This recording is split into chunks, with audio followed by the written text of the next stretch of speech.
నమస్తే, welcome to 99 TV. Telangana ఉద్యమ చరిత్రలో దాసోజు శ్రవణ్ ఒక కెరటం.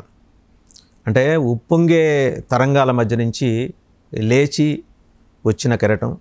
ఆ కెరటం లేచింది, ఊవెత్తి నెగిసింది, మధ్యలో కొంతకాలం అలా స్తబ్దుగా ఉన్నట్టు కనిపించింది. బట్ మళ్ళీ అలజడి రేపింది.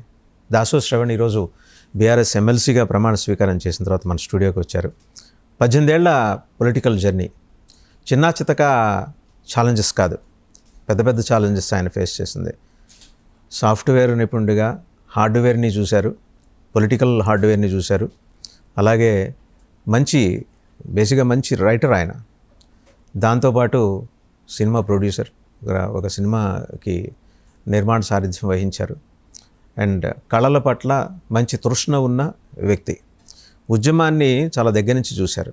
సరే, అంతకుముందు అన్నిటికీ మించి ఆయన ప్రజారాజ్యంతో తన పొలిటికల్ జర్నీ స్టార్ట్ చేశారు. సో ఈరోజు ఎమ్మెల్సీగా ప్రమాణ స్వీకారం చేసిన సందర్భంగా స్టూడియోకి వచ్చిన దాసోజు శ్రవణ్ గారికి ముందుగా శుభాకాంక్షలు. Thank you so much. So me career చట్టసభల్లో అద్భుతంగా ముందుకు సాగాలని కోరుకుంటూ స్టార్ట్ చేద్దాం. 18 ఏళ్ళు శ్రవణ్ గారు, ఎలా అనిపించింది? అంటే altogether it was a different ball game for you. ఎందుకంటే మీరు ఒక హెచ్ఆర్ ప్రొఫెషనల్, మీరు అన్ని డిసిప్లిన్స్ని టచ్ చేశారు. లా అండ్ పిహెచ్డి అయితే కంప్లీట్ హెచ్ఆర్ మేనేజ్మెంట్ మీద. సో డాక్టరేట్ ఇన్ని చూసిన తర్వాత అసలు మీకు ఆ ఇంక్లినేషన్ ఎందుకు వచ్చింది? ఎందుకు why did you initiate your steps towards this? మీరు అన్నట్టు 18 ఏళ్ళు ఎట్లా నడిచింది అంటే, ఇది ఒక మహాప్రస్థానం. చాలా long drawn battle in the public service. Very fulfilling అని నేను భావిస్తాను. సరే, పదవి ఇప్పుడు వచ్చింది, కొంత ఒక మైలురాయి. మనం అంటాం కదా, ఇంక్రిమెంటల్ రివార్డ్ అని చెప్పని అంటాం కదా. ఇంక్రిమెంటల్ రివార్డ్ అయినప్పటికీ కూడా నేను ప్రస్థానాన్ని బాగా ఎంజాయ్ చేశాను. అంటే right from the first day that I got in to politics to till date, every day I enjoyed, because I have become the voice of the voiceless. I have become the voice of the Telangana. I have become the voice for the oppressed. హక్కుల కోసం కొట్లాడేటువంటి ఒక గొంతుకగా నిలబడ్డాను అనేటువంటి ఒక fulfilling sense ఎప్పుడూ ఉండేది. సరే, మధ్యలో కొంత బాధలు అనిపించినారే, ఏం రివార్డ్ రావట్లేదు కదా, ఏమీ కీలకమైనటువంటి ఉన్నతి కలుగుతలేదు కదా అనిపించినప్పటికీ కూడా ప్రజల ఆదరణ, ఇలాంటి పెద్దల ఆదరణ, అభిమానం, అది కోకొల్లలుగా సంపాదించుకున్నాను.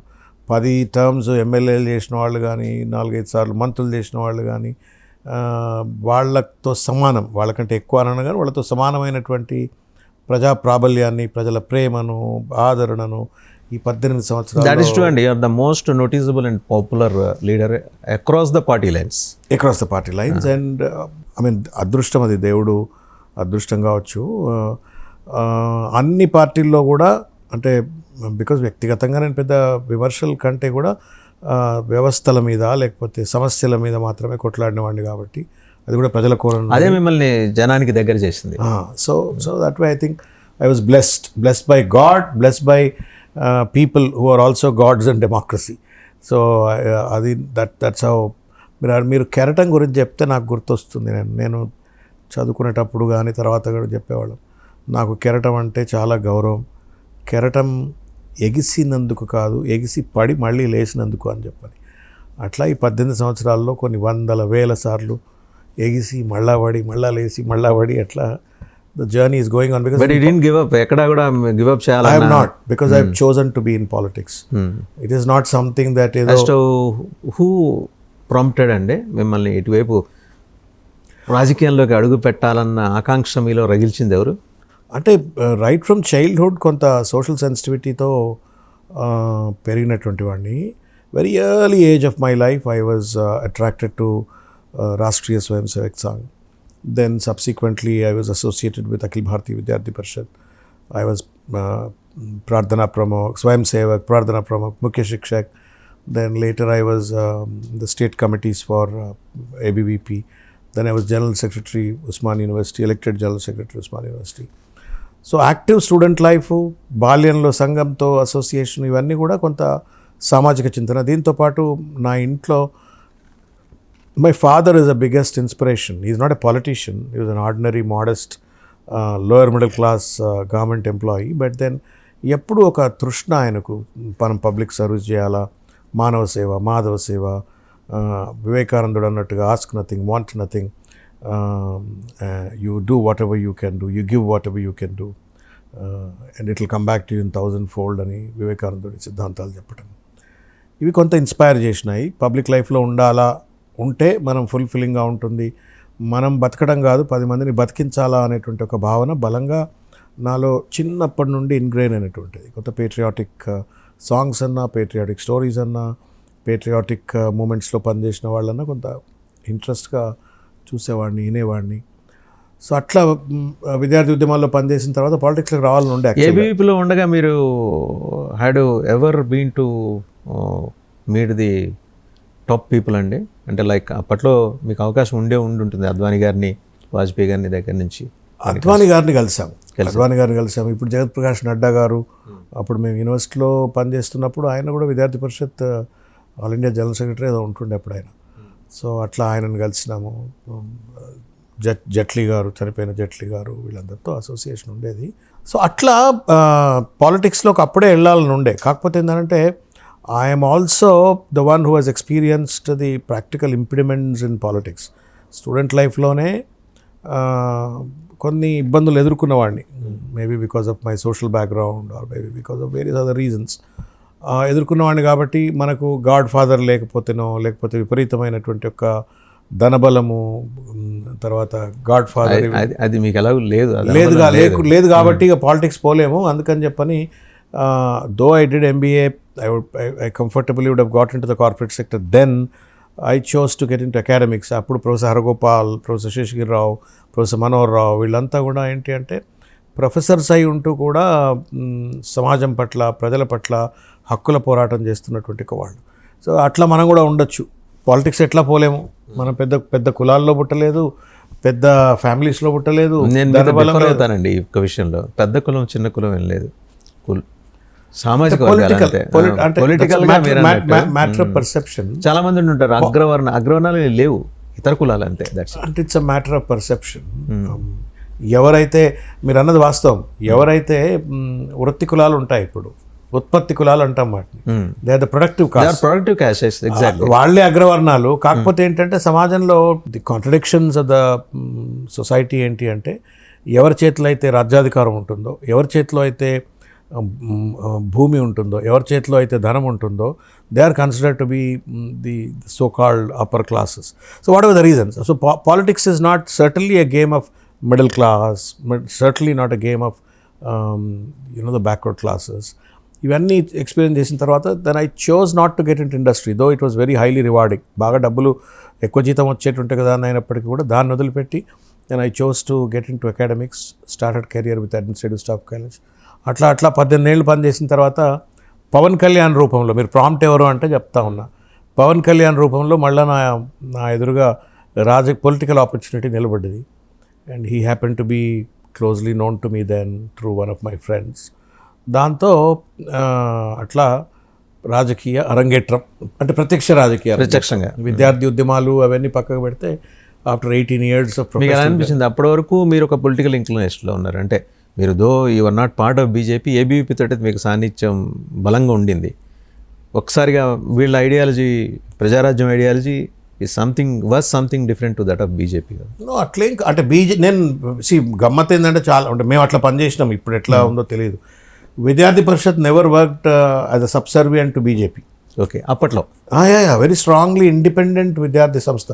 మీరు నమ్ముతారా, మేము చదువుకుంటప్పుడు పుల్లారెడ్డి జూనియర్ కాలేజ్ దగ్గర పోయి ధర్నాలు చేసినాం. ఆయన కాలేజ్ లేదో వాళ్ళ కాలేజీ అది, మరి అది విశ్వ హిందూ పరిషత్, ఆయన పెద్ద మనిషి, ఆయన కాలేజ్ దగ్గర పోయి గొడవలు చేసినాం. చాలామంది అన్నారు అట్లా అంటే ఏబీవీపీకి, విశ్వ హిందూ పరిషత్కు, ఏబీవీపీకి, బీజేపీ వాళ్ళకు లేకపోతే వాళ్ళకేం సంబంధం, వీఆర్ స్టూడెంట్ బాడీ, జాతీయతా దృక్పథం ఉన్నటువంటి ఒక విద్యార్థి సంఘం మాది. అట్లా కొట్లాడినాం కాబట్టి.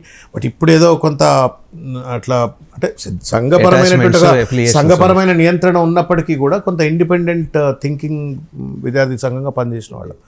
So BJP point of view సరే అంత కంపారిటివ్గా చూడకపోయినప్పటికీ కూడా తెలంగాణ రాష్ట్రంలో లేకపోతే ఉమ్మడి ఆంధ్రప్రదేశ్లో భారతీయ జనతా పార్టీ ఎప్పుడు కూడా పెద్ద ఒక సీరియస్ పొలిటికల్ ఫోర్స్గా ఎమర్జ్ కాల. either in the context of penetrating the ideology or in the context of developing the popularity. ఈ రెండిట్లో కూడా బీజేపీ ఎప్పుడు కూడా పెద్ద అది కన్ఫైన్ టు మొత్తం ఆంధ్రప్రదేశ్ అంటే వెంకయ్యనాయుడు గారు, కిషన్ రెడ్డి గారు, దత్తాత్రేయ గారు, నరేంద్ర గారు, బద్దంబాలరెడ్డి గారు, ఇదే ఇక మొత్తం పార్టీ అంతకు ఇదే. కిషన్ రెడ్డి గారు లేటర్ అనుకోండి, బద్దంబాలరెడ్డి, దత్తాత్రేయ, తర్వాత నరేంద్ర, వెంకయ్యనాయుడు, ఇక మిగతా అంతా ఇక కిందనే కదా. సో కంపారిజన్ స్కోప్ లేదు. చిరంజీవి గారు all sudden and was very towering individual, towering personality because of his not only acting, కొంత పర్సనాలిటీని ఆయన షేపప్ చేసుకున్న తీరు కావచ్చు, ఆయన కష్టపడి ఎదిగిన తీరు కావచ్చు, కొంత role model personality, service oriented personality అని చెప్పని ఆయనకంటూ ఒక బ్లడ్ బ్యాంకు, సేవా కార్యక్రమాలు, ఇవన్నీ. సో ఆయన ఎప్పుడైతే పార్టీ పెట్టాడో, చిరంజీవి గారు కళ్యాణ్ గారితో సంబంధాలు ఇవన్నీ అయినప్పుడు ఒక ఫ్రెష్ బ్రీజ్ ఆఫ్ పాలిటిక్స్, ఎవరు ఊహించినటువంటి ఒక రీతిలో ఒక మదర్ తెరీసాను సర్వీస్ ఓరియంటేషన్ కోసం రోల్ మోడల్గా, అప్పటిదాకా తెలుగు ప్రజలకు పూర్తిగా పరిచయం లేనటువంటి ఒక సామాజిక తత్వవేత్త, బీసీ హక్కుల పోరాట యోధుడు పూలేను ఒక ఐకాన్గా, అంబేద్కర్ని ఐకాన్గా, గాంధీని ఐకాన్గా, ఇట్లా నలుగురిని ఐకాన్స్గా పెట్టుకొని ఒక సామాజిక న్యాయం, సామాజిక మార్పు, తర్వాత సామాజిక తెలంగాణ, ఈ నినాదాలతోటి వచ్చినప్పుడు నేనే కాదు, చాలామంది educated journalist, doctors, lawyers, professors ఎంతోమంది వచ్చి పార్టీలో జాయిన్ అయినారు. It's an unfortunate mishap that PRP could not be successful, because నేను చాలాసార్లు చెప్పుండేవాడిని, first time in the country after Indian independence social జస్టిస్ను పొలిటికల్ ఎజెండాగా మార్చి ఒక రాజకీయ పార్టీ పెట్టి దాని ద్వారా 100 సీట్లు బీసీలకు ఇచ్చి మొత్తం సోషల్ జస్టిస్ను ఒక experiment. As you rightly said, unfortunately it was not properly recognized or elevated by the media. అంటే ఇట్ ఇస్ టూ నో నేనేమంటానంటే ఇట్ ఈస్ టూ తొందరపాటు అవుతుంది అంత ఈజీగా ప్రజలు యాక్సెప్ట్ చేయాలంటే కూడా. అంబేద్కర్ స్వాతంత్రం వచ్చిన కొత్తలో రాసినటువంటి ఒక భారత రాజ్యాంగంలో సామాజిక న్యాయం రాస్తే అది పొలిటికల్ స్లోగన్గా మారడానికి 2009-8 వరకు ఎవరు ఆలోచించకపోతే పెట్టిన 8 నెలల్లోనే సోషల్ జస్టిస్ ఒక పొలిటికల్ స్లోగన్ అయిపోయి ఇక మొత్తం యాక్సెప్ట్ చేసేసి పట్టాలు కట్టాలంటే కట్టరట్లా. నేనన్నది అదే, ఎందుకంటే it was not properly identified or properly he did his best. ఆయన చేశారు, ఆయన విత్తనం కరెక్ట్గానే పెట్టాడు. కాకపోతే ఏంటంటే ఆ విత్తనానికి నీళ్లు తగిలి మొలకెత్తాలా, మొలకెత్తి చెట్టు కావాలా, అప్పుడు నీడనిస్తుంటే ప్రజలు పండ్లు ఇస్తుంటే ప్రజలు then they would have got attracted to it. కొద్దిగా రెసిలియంట్గా కనుక చిరంజీవి గారు ఉండుంటే social justice as an agenda would have certainly ఆయన సంభాళించుకుని ఉండుంటే ఆయన కొంత అంటే ఇప్పుడు రిజల్ట్ ఇమీడియట్గా రాదు. నేను బలంగా నమ్ముతాను పాలిటిక్స్లో. ఆయనే ఎగ్జాంపుల్గా సార్, పునాది రాళ్ల దగ్గర మొదలెట్టిన చిరంజీవి గారు ఎస్టాబ్లిష్ అవ్వడానికి ఎంత కష్టపడ్డారు ఆయన. Had he waited for some time, had he continued his journey, he certainly would have independentగా without even being merging with Congress and all, certainly పెద్ద ఫోర్స్గా ఉండేవాడు. How do you look at the allegations? అది రాజశేఖర రెడ్డి గారు prompt చేసిన party అని కొందరు అంటుంటారు కదా. తప్పండి. చిరంజీవి గారికి స్వతహాగా అధికారంలోకి వస్తామని ఒక నమ్మకం ఉండే. ఎన్టీ రామారావు గారు ఎట్లయితే 8-9 నెలల్లో అధికారంకి వచ్చిందో చిరంజీవి గారికి కూడా అధికారంలోకి వస్తామని నమ్మకం ఉండే. ఆ నమ్మకమే కొంత ఓవర్ కాన్ఫిడెన్స్ అయిందేమో. తర్వాత ఆయన తీసుకున్న సిద్ధాంతాలు గొప్పవి, నినాదాలు గొప్పవి, ఆయన చుట్టూ పనిచేసినటువంటి ఒక వ్యక్తులు గొప్పవాళ్ళు, చాలామంది చదువుకున్నటువంటి వాళ్ళు, మోడర్న్ పర్స్పెక్టివ్స్ ఉన్నటువంటి వాళ్ళు, అందరూ అర్బన్ ఎలైట్ కావచ్చు, రూరల్ మాసెస్ కావచ్చు, చాలామంది వచ్చినారు. So it's not easy to get about 18% vote అండి. ఫస్ట్ ఎలక్షన్స్లోనే 18% ఓట్లు రావటము, 14 సీట్లు రావటము జోక్ కాదు అది. అయితే అది అట్లనే ఉండుంటే that would have become big. ఏ ఒత్తిళ్ళు పనిచేసాయి సార్? అంటే ఆయన చికాకు పడ్డారా ఈ వ్యవస్థలని చూసేమన్నా? సరే, ఇక తను అంటే ఇప్పుడు ఎట్లుంటుందంటే సార్, యుద్ధానికి పోతాం మనం. Ultimately the job is of the commander to drive the forces. చికాకు లేకుండా యుద్ధం అవుతుందా? చికాకులు ఉంటేనే యుద్ధం వస్తుంది. అసలు మీరు ఎదుటి నుంచి బుల్లెట్ రాకుండా మీరు యుద్ధం చేస్తారా? ఎదుటి నుంచి బుల్లెట్ వస్తుంది, ఫిరంగి వస్తుంది, కత్తులు వస్తాయి, కటార్లు వస్తాయి, అయినా నిలబడి తట్టుకొని నిన్ను కాపాడుకోవాలా, నీ సేనను కాపాడుకోవాలా, నమ్మినటువంటి ఒక సిద్ధాంతాన్ని కాపాడుకోవాలి. రాజకీయ యుద్ధం is much more fierceful and worse than the live battle. అది మనకు ఎదురుగా బుల్లెట్ వస్తుందని తెలుసు. రాజకీయాలు ఎవడు ఎక్కడ ఏంటో తెలియదు. దీన్ని తట్టుకొని నిలబడడానికి కొంత సెల్ఫ్ రెసిలియన్స్ అవసరము. అది somewhere I think I'm not trying to attribute any ill motive. అది సరిగ్గా ఉండుంటే బహుశా ఆయన సున్నిత మనస్తత్వంతో కాలేకపోయి ఉంటారు ఆయన. అంతే అంతే అంతే that's what I feel. But whereas ఒక అగ్రెసివ్ ఫోర్స్ పక్కన ఉంది కదా తమ్ముడు రూపంలో. తమ్ముడు రిట్రీట్ అయ్యారు ఎలక్షన్స్ తర్వాత. మీరు ఆయన is రీఅరంగేట్రం was 2014. He entered in 2008, and then after the elections, he retreated. He retreated that I am not into active politics. He told me too that you came into politics because of me, and then now I am planning to go back and take a sabbatical for some time, make some movies, and then take sabbatical. You also can take sabbatical from politics and go back to your work. నువ్వు వెనక్కి వెళ్ళిపోయి పని చేసుకోను, మళ్ళీ మనం కలిసి restart అవ్వచ్చు అని. నేను అన్నగా నేను వెనకకు పోనిగా, నేను వచ్చిన నేను రావడమే పెద్ద ప్రయోగం నాకు. ప్రజారాజ్యంలో మీరు ఎలక్షన్స్లో కంటెస్ట్ చేశారు? 2009లో కంటెస్ట్. ఎక్కడ? సికింద్రాబాద్ పార్లమెంట్ కంటెస్ట్ చేశాను. And that was kind of Chiranjeevi garu and Pawan Kalyan garu, Allu Aravind garu, they believed me and then they wanted to feel a fresh face.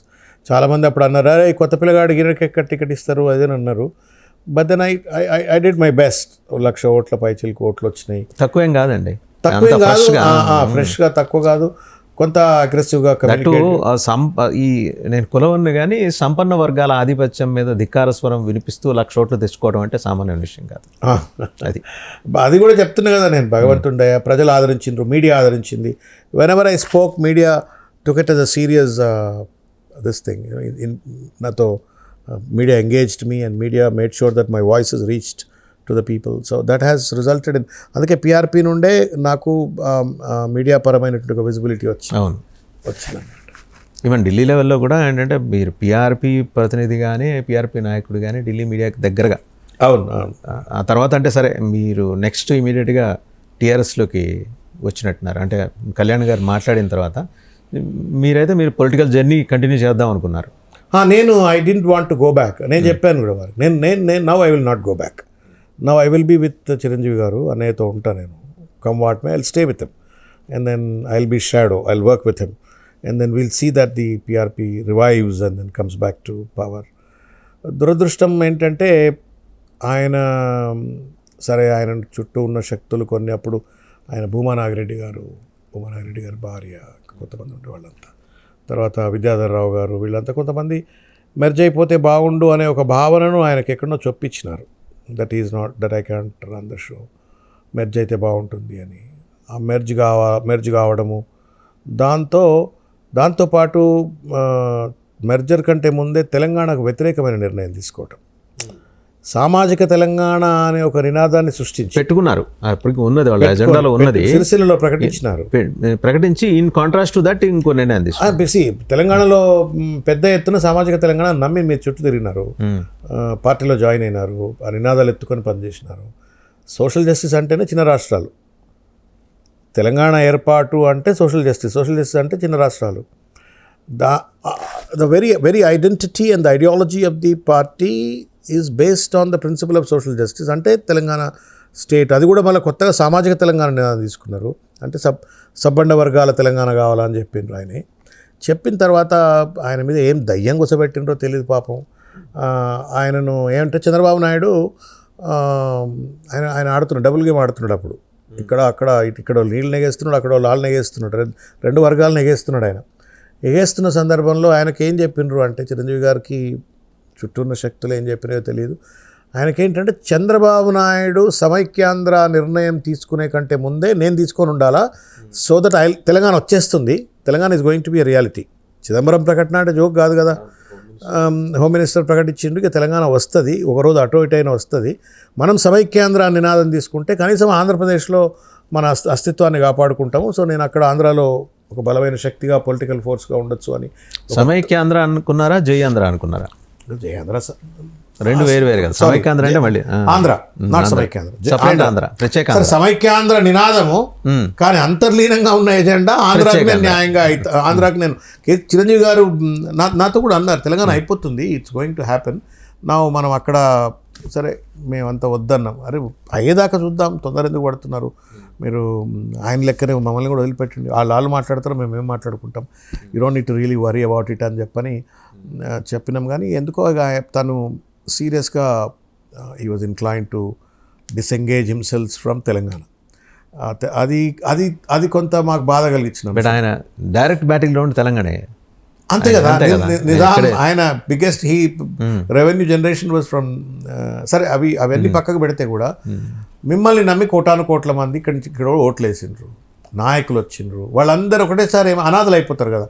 ఒకసారి నాయకుడు ఈ ప్రాంతంలో ఉన్న నినాదానికి, ఈ ప్రాంతంలో ఉన్నటువంటి ఒక ఉద్యమానికి, ప్రజల యొక్క ఆకాంక్షలకు భిన్నమైనటువంటి ఒక నిర్ణయం తీసుకుంటే ఇక్కడున్న నాయకులు ఏం కావాలో బిచ్చగాళ్ళు అయిపోతారు, ఒకటేసారి అనాథలు అయిపోతారు. That was the state of mind for me. ఆ స్టేట్ ఆఫ్ మైండ్ తోటే we tried to convince him. He was not willing to listen. More than we could convince him, others could convince him. మిగతా వాళ్ళు బలమైనంగా influence చేయగలరు towards the line. So therefore ఆయన అటు వెళ్ళిపోయినప్పుడు కొంత PRP office దగ్గర గొడవ కావటం, నా పైన పోలీసులు దాడి చేయటము, కొంత ఆ ప్రస్థానంలో. ఇంకోటి ఏంటంటే మేము తెలంగాణ విజయబేరి మీటింగ్ అయినప్పుడు ప్రజారాజ్యం పార్టీకి వెళ్ళి తెలంగాణ నుండి మాట్లాడిన ఏకైక నాయకుడు నేనే. అంటే చిరంజీవి గారు వస్తే సామాజిక తెలంగాణ ఎట్లొస్తుంది అని. సో అంత బలమైనటువంటి ఒక ప్లాట్ఫామ్, తర్వాత సోషల్ జస్టిస్ అని చెప్పని చాలామంది నాయకులను తయారు చేసి, నాలాంటి వాళ్ళు ఎంతమందికో టికెట్ ఇచ్చినారు, అందరు నాయకులుగా నిలబడి. నిజంగా అది గొప్ప అటెంప్ట్ సార్. అంటే అది మనం యూపీలో చూసాం, కాంశీరామ్ నేతృత్వంలో బీఎస్పీ. బట్ ఆ గ్రౌండ్ దానికి సూట్ అవుతుంది. ఒక సూట్ కాని గ్రౌండ్ని దానికి అనుకూలంగా మార్చి వెనుకబడిన తరగతులకి ప్రాధాన్యం ఇవ్వాలి, చాలా బలమైన ప్రాధాన్యం ఇవ్వాలి. ప్రాధాన్యం అంటే ఉత్త ప్రాధాన్యం కాదు, బలమైన ప్రాధాన్యం ఇవ్వాలి. ఒక ఎన్టీఆర్ ఎట్లా చేశారు ఇక్కడ, అట్లా 100 మందికి టికెట్లు ఇవ్వడం అంటే సామాన్య విషయం కాదు. అది కూడా బ్యాక్వర్డ్ క్లాసెస్కు. తర్వాత ఓపెన్ కోటాలో ఎస్టీలకు ఇచ్చినాడు, ఎస్సీలకు ఇచ్చి చాలా ఎక్స్పెరిమెంట్. నేను అందుకే అనేవాడిని, సామాజిక న్యాయం అనేది ఒక పెద్ద ప్రయోగం. ఆ ప్రయోగం దమ్ముతో, ధైర్యంతో చిరంజీవి గారు చేసినారు. తర్వాత వెంటనే ఫలితాలు రాలేదని చెప్పని ఎవరు కూడా బాధపడద్దు. ఫలితాలు వస్తాయి అనుకుంటే మూర్ఖత్వము. ఒక ఋషి ఎట్లయితే, ఒక సాధారణమైన వ్యక్తి ఒక శివుడిని సాక్షాత్కారం చేసుకోవాలంటే 100 ఏండ్ల తరబడి కూర్చొని పుట్టలు కట్టి జడలు కడితే దేవుడు ముందుకు వచ్చి నిలబడతాడు అని చెప్పని వెనకడ మనం పుస్తకాల్లో చదువుకున్నాం. మనం అట్లనే ప్రజల ఆమోదం పొందాలన్నా, మనం ఎంచుకున్న సిద్ధాంతాన్ని ప్రజలు ఆదరించాలన్నా దానికి చాలా పేషెన్స్ అవసరము, పర్సువేషన్ అవసరము. You have to convince and reconvince the people. అది మిస్ అయింది. 9 నెలల్లోనే సామాజిక న్యాయం విస్ఫోటనం, 100 టికెట్లు ఓకే 18% ఓట్లు వచ్చినాయి. ఆ 81% ఓట్లు కావాలంటే you have to wait, you have to pursue it. అయి ఉండేది అది ఇంకొక 10 ఏళ్ళు అయి ఉండేదేమో. We never know, it would have happened in 5 years also. Okay, we never know. మొత్తానికి అయి ఉండేది. 2 రాష్ట్రాల్లో కూడా పార్టీ ఉండేది. 2 రాష్ట్రాల్లో కూడా కాంగ్రెస్ ఉంది, అది కూడా ఉండేది. ఏమవుతుండే? చిరంజీవి గారు సినిమాల్లో వచ్చి చేసిన పనే పాలిటీషియన్గా.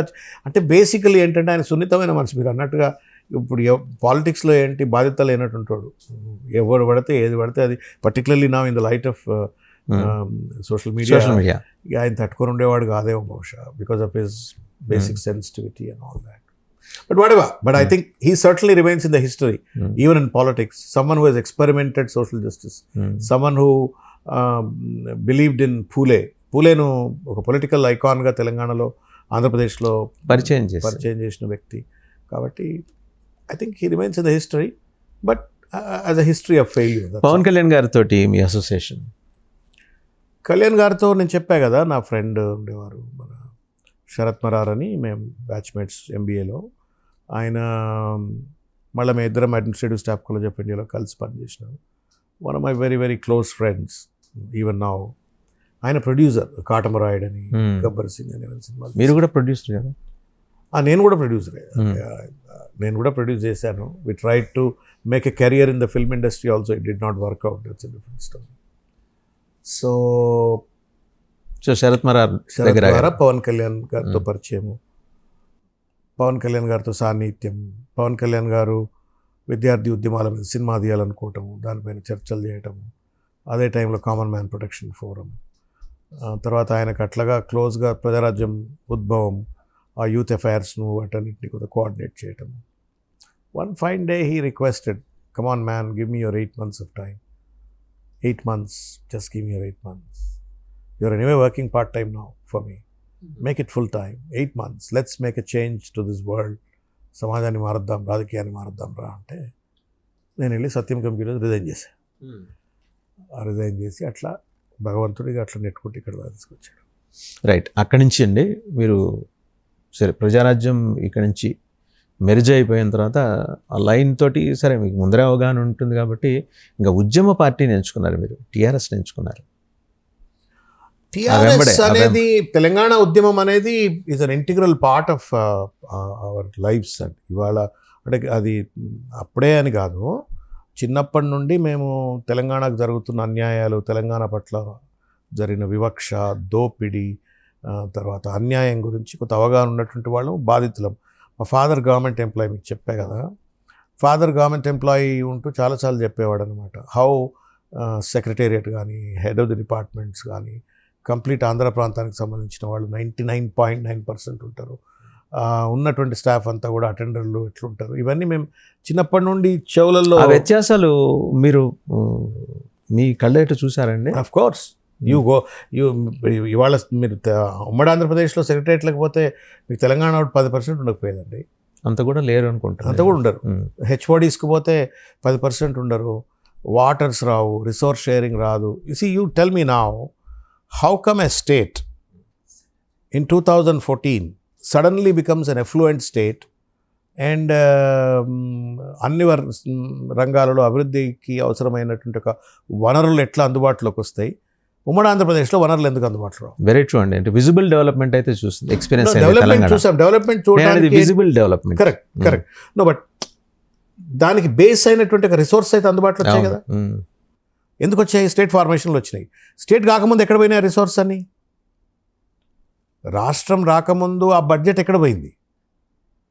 నేను ప్రాజెక్ట్ కట్టుకోవడానికి డబ్బులు దొరికినాయి, నేను రోడ్లు వేసుకోవడానికి డబ్బులు దొరికినాయి, నా డ్రింకింగ్ వాటర్ ప్రాజెక్ట్కి డబ్బులు దొరికినాయి, నేను 24 గంటలు కరెంట్ ఇవ్వడానికి డబ్బులు దొరికినాయి. Where was that money gone before? రాష్ట్రంలో చెరువులన్నీ కళకళలాడుతూ నిండినాయి కదా. ఎట్లా నిండినాయి మరి? అంతకుముందు ఎందుకు నిండలే? అంటే ఇక్కడి వనరులు దోపిడికి గురి కాబట్టి అది వాస్తవం అది కదా. అది దాని మీద మళ్ళీ ఇప్పుడు మనం మాన్య పుండును అవసరం లేదు, బట్ అది వాస్తవం, ఇట్స్ ఎ ఫ్యాక్ట్. అంతే. ఇక్కడికి రిసోర్సెస్ అలొకేట్ చేయలే, ఇక్కడ రిసోర్స్ అక్కడ తీసుకుపోయినరు. దురదృష్టం ఏంటంటే ఆ రోజు తెలంగాణ నుంచి ఇంతమంది ఏబుల్ సీఎంస్ ఉన్నారు కదా ఆ రోజుల్లో, వాళ్ళు కూడా ఏం చేయలేదు. చెన్నారెడ్డి గారు ఎవరిని స్టేబుల్ గా ముఖ్యమంత్రి ఉండలేదు.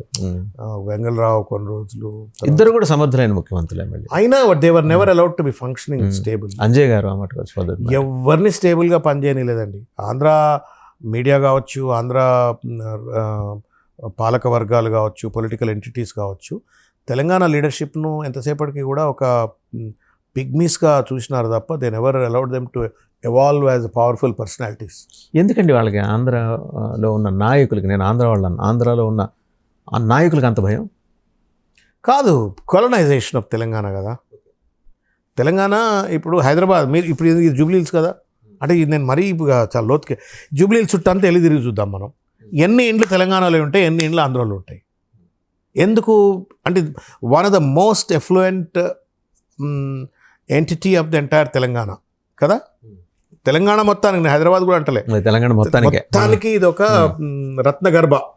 ఈ రత్నగర్భలో ఎందుకు కేవలం ఆంధ్ర వాళ్ళే ఉంటారు, తెలంగాణలో ఉండరు? అక్కడ ఎకరం చంద్రబాబు నాయుడు గారు అన్నారు అప్పుడెప్పుడు మొన్న, ఆడెకరం అమ్మిడ 100 ఎకరాలు కొనగలుగుతున్నారు. కేసీఆర్ గారు వచ్చినాక అది సీన్ రివర్స్ అయింది. ఇక్కడ ఎకరం అమ్మి ఆడ 100 ఎకరాలు కొంటున్నారు రా నాయన, అది డెవలప్మెంట్ అంటే అని చంద్రబాబు నాయుడు గారే అన్నారు. So with kind of money they had and political power they had, స్వతహా కొంత ఇంటెలిజెన్స్, ఆంధ్ర యూనివర్సిటీ ఉండడము, మద్రాసుతో అనుసంధానం కావటము, బ్రిటిషర్స్ ఇన్ఫ్లుయెన్స్ కావటము, కొంచెం తెలివి ఎక్కువ, చదువు ఎక్కువ, వనరులు ఎక్కువ, కొద్దిగా ఎక్కువ, చాలా ఎక్కువ.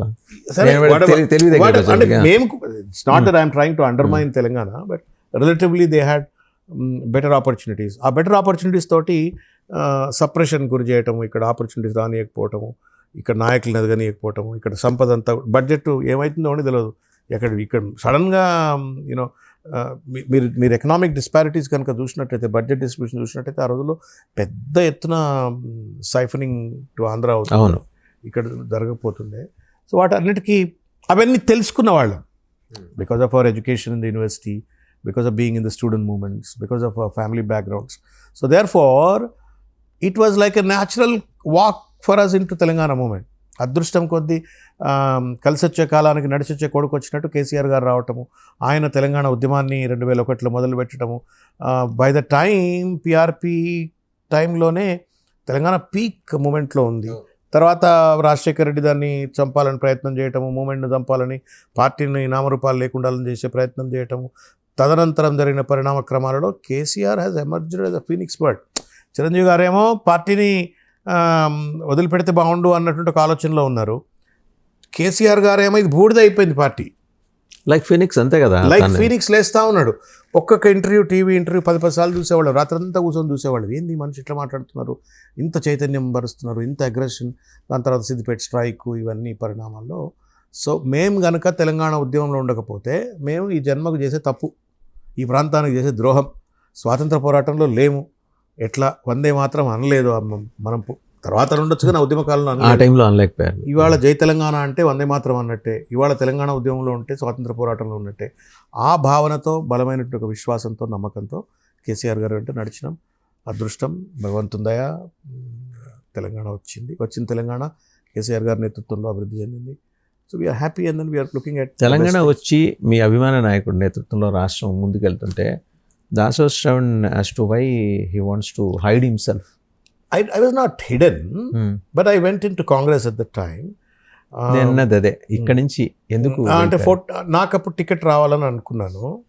నేను 9లో పోటీ చేశాను. 9లో మీరు ఎంపీ క్యాండిడేట్ చేశాను. నేను 14లో ఎక్కడి నుంచైనా ఎమ్మెల్యే పోటీ చేస్తా అన్నాను. That was not considered positively. So కొంత ఎమోషన్ గురి కావటం, maybe I was not pragmatic enough. ఒకవేళ పుట్టుకున్నప్పుడు సీట్లు తక్కువ వస్తే 63 వచ్చినాయి, 59 వస్తే కేసీఆర్ గారు ముఖ్యమంత్రి కాక ఇట్లా రేవంత్ రెడ్డి లాంటి వాళ్ళు గెలిస్తే బందర్కే హాత్మే ఖోబరే అన్నట్టు అయిపోతుండే, మొత్తం ఆగం అయిపోతుండే. తెలంగాణ ఎందుకు తెచ్చుకున్నాం రా, ఎందుకు కొట్టినాము, ఎందుకు కొట్లాడి మమ్మల్ని అందరూ రోడ్ల మీద రాళ్లతో కొడుతారు పబ్లిక్, మీరే కదరా తెలంగాణ ఉద్యమం అని, జై తెలంగాణ అని, స్టేట్ వస్తే మొత్తం సర్వం మారిపోద్ది అని చెప్పని అంటుండే. So he was right. Maybe I was emotional much more. అంటే మిమ్మల్ని కన్సిడర్ చేయలేదా, లేకపోతే ఏమన్నా ఈక్వేషన్స్లో your put aside? Whatever the reasons, I was not given the ticket. And he was wise enough not giving the ticket at that point of time. And I was little emotional that I should contest. So therefore, when it was not given, I walked out. But మీరు కాంగ్రెస్లోకి వెళ్ళినప్పుడు ఆ రోజు నాయకత్వం ఏంటి? కాంగ్రెస్లో ఎప్పుడు కూడా ఒక ప్రాబ్లం అండి. కాంగ్రెస్ వాజ్ ఆల్వేస్ తెలుగు ఉమ్మడి ఆంధ్రప్రదేశ్ నాయకత్వం, బలమైన నాయకత్వం అంతా కూడా ఆంధ్రదే. రాయలసీమ రెడ్ల ఆధిపత్యంలో ఉన్నటువంటి ఒక పార్టీ కాంగ్రెస్ పార్టీ. అది మీరు రాజశేఖర్ రెడ్డి అయినా, ఆయన కోట్ల విజయభాస్కర్ రెడ్డి గారు, కిరణ్ కుమార్ రెడ్డి అయినా, నెదురుమల్లి జనార్దన్ రెడ్డి అయినా, ఇదంతా కూడా వాళ్ళ నేతృత్వంలో పెరిగిన పార్టీలు. సో ఇక్కడ లీడర్షిప్ పెద్దగా ఎవాల్వ్ అయ్యి పాన్ తెలంగాణ లీడర్ ఎవరు లేరు. మీరు తెలంగాణలో మొత్తం చూస్తే Jana Reddy garu use confined to some small pockets, Uttam Kumar Reddy confined to few constituencies, Komatireddy Venkata Reddy maybe few constituencies. But across Telangana, pan Telangana orientation ఉన్నటువంటి, ఎక్సెప్టెన్స్ ఉన్న నాయకులు తక్కువగా ఉండే. కాంగ్రెస్లో ఆ రోజున లేరు, ఇప్పుడు కూడా లేరు. ఇప్పుడు Revanth for what ever the reason, social మీడియాను వాడుకోవడంతో కావచ్చు, లేకపోతే కొంత తెలుగుదేశం ప్రాపకం కావచ్చు, చంద్రబాబు నాయుడు ఆశీర్వాదాలు కావచ్చు, అంటే ఆ స్కూల్లో బాగా గట్టిగా చదువుకొని వచ్చినాడు కాబట్టి ఏమో మొత్తానికి ఆయన కొంత పాన్ తెలంగాణ ఇమేజ్ సంపాదించుకుంటు. కానీ కాంగ్రెస్లో ఎవరు కూడా పాన్ తెలంగాణ ఇమేజ్ లేదు. They are all confined to either their constituency, small pockets, or to districts, or small pockets. So ఆ టైంలో మేము జాయిన్ అయినాము. I was made as the chief spokesperson, subsequently national spokesperson. So I could really play a good constructive opposition role. నేను MLA కాకపోయినా, MP కాకపోయినా, ప్రతిపక్ష పాత్రలో ప్రజల కోసం, ప్రజల హక్కుల కోసం, ప్రభుత్వ విధానాలను ఎక్స్పోజ్ చేయటంలో కావచ్చు, ప్రశ్నించడంలో కావచ్చు, ఒక పెద్ద రోల్ ప్లే చేయగలను. In fact I could evolve. Telangana మూమెంట్లో ఒక ఉద్యమం, తర్వాత ఒక ప్రతిపక్ష పాత్ర, శాసనసభలో లేను కానీ ఉన్న దానికంటే కూడా బలంగా, అంటే మీ వాయిస్ చాలా బలంగా వెళ్ళింది, అందులో డౌట్ ఏం లేదు. నేషనల్ మీడియాలో చాలా ప్రొమినెంట్గా కనిపించేవారు. So that way I think I did my job. మళ్ళీ అక్కడి నుంచి అంటే లిటిల్ స్టింక్ట్ అనుకోండి, ఆ మధ్యలో మర్చిపోయి ఇంకా మీరు రెండో సినిమా ఏదో ఒకటి ప్లాన్ చేసినట్టున్నారు కదా దయాకర్ గారు మీరు. జై బోలో తెలంగాణ అని ఒక సినిమా, శంకర్ గారు ఇస్ మై క్లాస్మేట్ నల్గొండ, ఆయన సినిమా తీసినప్పుడు దాంట్లో నటించినాను, responsible for that making of the film. Kubusam అని ఒక సినిమా తీసాం 2000 సంవత్సరంలో. కుబుసం సినిమా తీసిన తర్వాత 2001లో రిలీజ్ అయింది. అయిన తర్వాత we wanted to continue in that field. వర్షం సినిమా డైరెక్టర్ ఉండే శోభన్ అని, ఆయనతో సినిమా తీయాలని ప్రయత్నం చేశాం, ఆఫీస్ పెట్టి స్టోరీ రైటింగ్స్ అవన్నీ. పాపం ఆయన అడ్వాన్స్ కూడా ఇచ్చాం, ఆ రోజుల్లోనే 5 లక్షల రూపాయలు అడ్వాన్స్ ఇచ్చాం. ఆయన చనిపోయారు, హార్ట్ అటాక్తో చనిపోయినారు.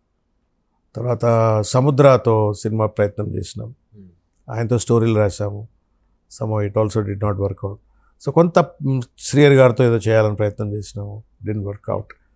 ఇక అప్పటికి ఇక అంత లాంగ్ స్ట్రెచ్ ఆపలేకపోయాం. Then we got into our own professions. మరి ఇప్పుడు దయాకర్ గారితో ప్లాన్ చేసింది రెండోదా మీది? Dayakar made a movie separately, okay, ఆయన భారత రాజ్యాంగం మీద. బట్ అందులో నేను కొంత పాత్ర ఏదో పోషించాను. ఆయన బొమ్మాక్ మురళి అని ఉప్పల్ ఉంటారు, creative guy, very creative guy actually.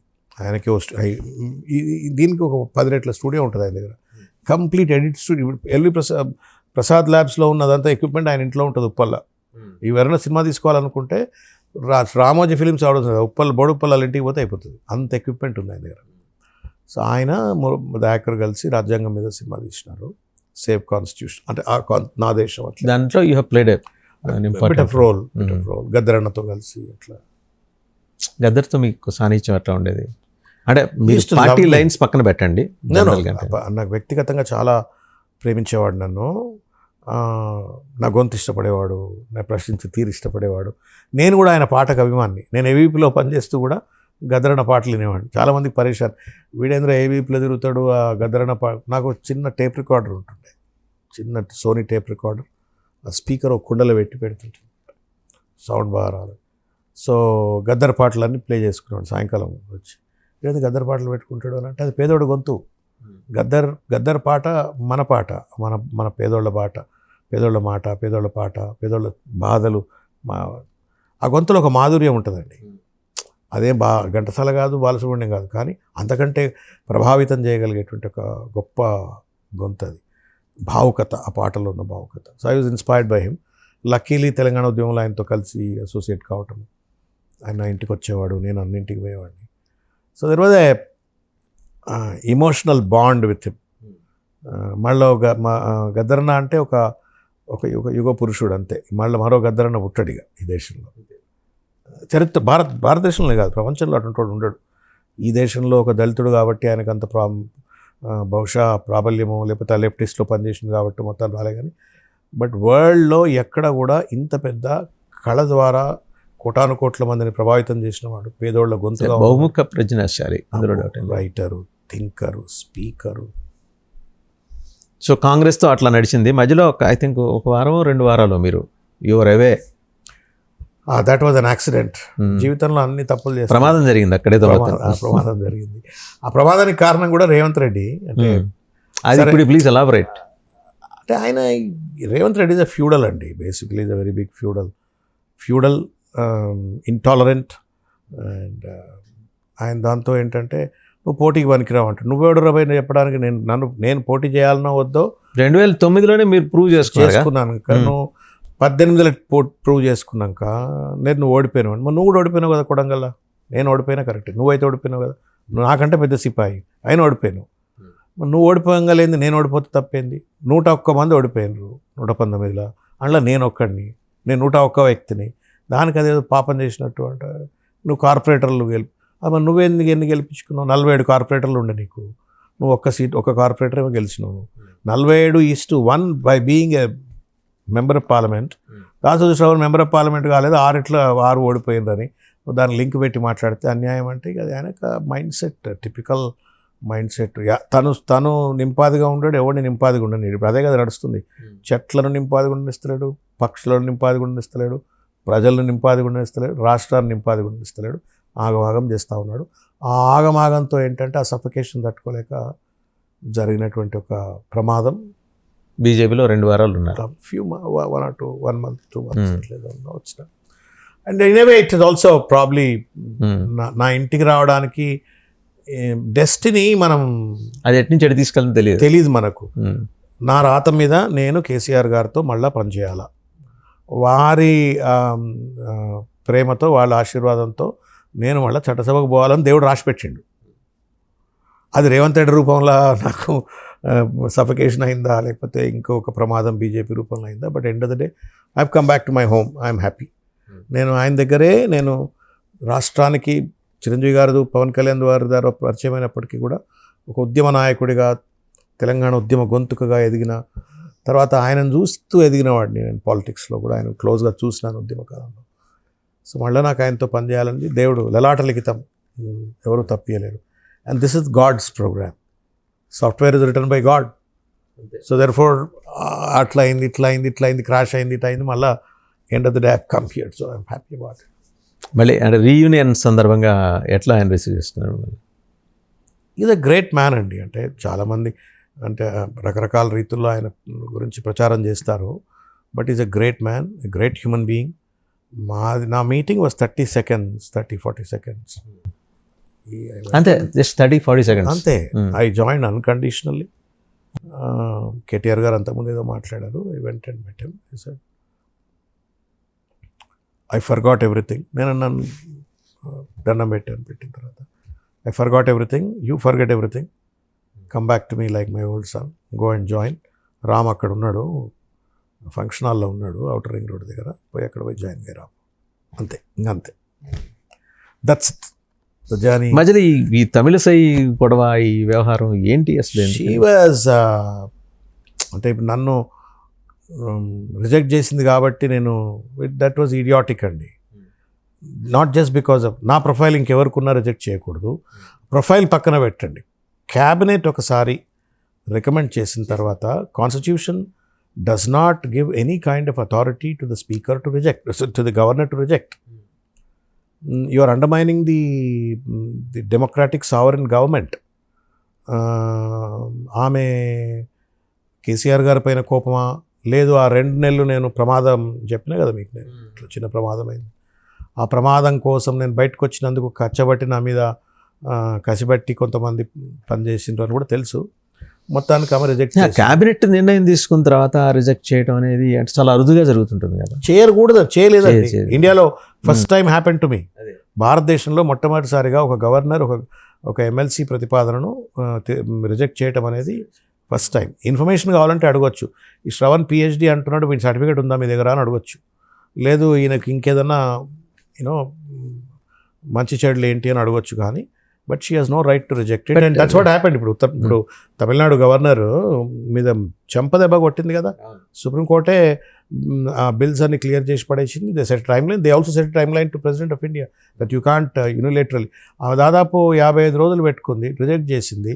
High court order వస్తే కూడా అమలు కానీలేదండి. ఎంత క్రూరంగా వ్యవహరించిన నా పట్ల అంటే ఒక్కోసారి అనిపిస్తుంది దేవుడు నాతో ఆట ఆడిండేమో అనిపిస్తుంది.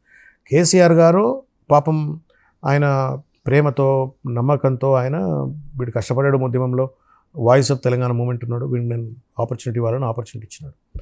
ఆమె కొట్టేసిన తర్వాత అందరు వద్దన్నారు, ఇక వదిలిపెట్టు దీన్ని ఇక్కడికే, ఇక హైకోర్టు గీకోర్టులు ఇవన్నీ పెట్టకు నువ్వు అంటే, లేదు నేను కొట్లాడతా హైకోర్టు కానీ. I took it to high court because there is a belief in me. Constitution says that she doesn't have an authority, governor doesn't have authority. Court has upheld my argument, gave a positive direction, and దాన్ని అమలు చేయరండి. 5 నెలలు పెండింగ్లో పెట్టిండ్రు. అవును, 5 నెలలు పెండింగ్లో పెట్టి ఆయన లాస్ట్ గవర్నర్, ఆయన తమిళసాయి పెండింగ్లో పెట్టింది లాస్ట్ గవర్నర్ ఆయన రాధాకృష్ణ ఎవరు ఉండే. ఆయనను రేవంత్ రెడ్డి ఏం మాయ చేసిండో మర్మం చేసిండో తెలియదు. ఆయన ఎస్ఎల్పి ఫైల్ అంటే బీజేపీ పంపించిన గవర్నర్ను కూడా మాయ చేయగలరా రేవంత్ రెడ్డి? బీజేపీ అండ్ రేవంత్ రెడ్డి వేరు కాదు. మీరు ఎవరు చెప్పినారు మీకు? I want this answer from your end. They are together now. Right from Narendra Modi ji, Amit Shah ji to the local BJP leadership is colluded with Revanth Reddy. I don't know whether they see Revanth Reddy as a Hemant Biswa Sharma of Assam, or do they see him as Shinde of Maharashtra? We don't know. But then they are now together. And return gift కూడా ఇచ్చేసినాడు ఆయన already 4-5 ఎంపీలను గెలిపించేసినాడు, మోడీ చేతిలో పెట్టేసినాడు. So ఇది చెప్తే నమ్మడానికి వీలు కాదు. ఇది పూర్తి పిల్లి ఎలుకల సావాసం ఎట్లయితుందా అంటే అవుతుంది. అది మనం పోతులూరు వీరబ్రహ్మేంద్ర స్వామి చరిత్రలో బ్రహ్మంగారు ఎప్పుడో చెప్పాడు, కలవగూడ నీ కలుస్తాయని చెప్పాను. కలవగూడని కలుస్తున్నాయి ఇప్పుడు. ఇది విచిత్రం. ఇది కాంగ్రెస్ బీజేపీ కలవడం ఏంటి అంటే కలుస్తుంది. అంటే ఈ వాళ్ళ పరిపాలన పూర్తయ్యే లోపల ఏమైనా నెంబర్ గేమ్ ఏమైనా నడిచే అవకాశం? I don't no. I mean I am not astrologer to speculate. ఎందుకంటే Naga is not happy with Revanth Reddy అని అంటున్నారు. రాగా ఈజ్ సెన్సిబుల్ మ్యాన్. అట్లీస్ట్ నాకు తెలిసిన Raga is sensible man. I think he made a blunder to have chosen Revanth Reddy as chief minister. What I was told from Delhi, I don't want to see him. I think he's not seeing him. I don't want to see him. This is the words. These are the words literally uttered. And ఇప్పుడు ఏమైతుంది, ఆయన పేరు చెప్పి డబ్బులు వసూలు చేస్తున్నారు ఇక్కడ. రాహుల్ గాంధీ పేరు చెప్పి ఎక్కడన్నా దేశంలో రాహుల్ గాంధీ ట్యాక్స్ ఇన్నామా? ఆర్ఆర్ ట్యాక్స్ అంటే ఏంటి? రేవంత్ రెడ్డి ట్యాక్సే కాదు, రాహుల్ రేవంత్ ట్యాక్స్. అది రాహుల్ గాంధీకి ఆ పేరు ఎప్పుడు లేదు. బట్ ఫస్ట్ టైం ఆయన ఏదన్నా అంటే కొంచెం మాట్లాడేప్పుడు అంటే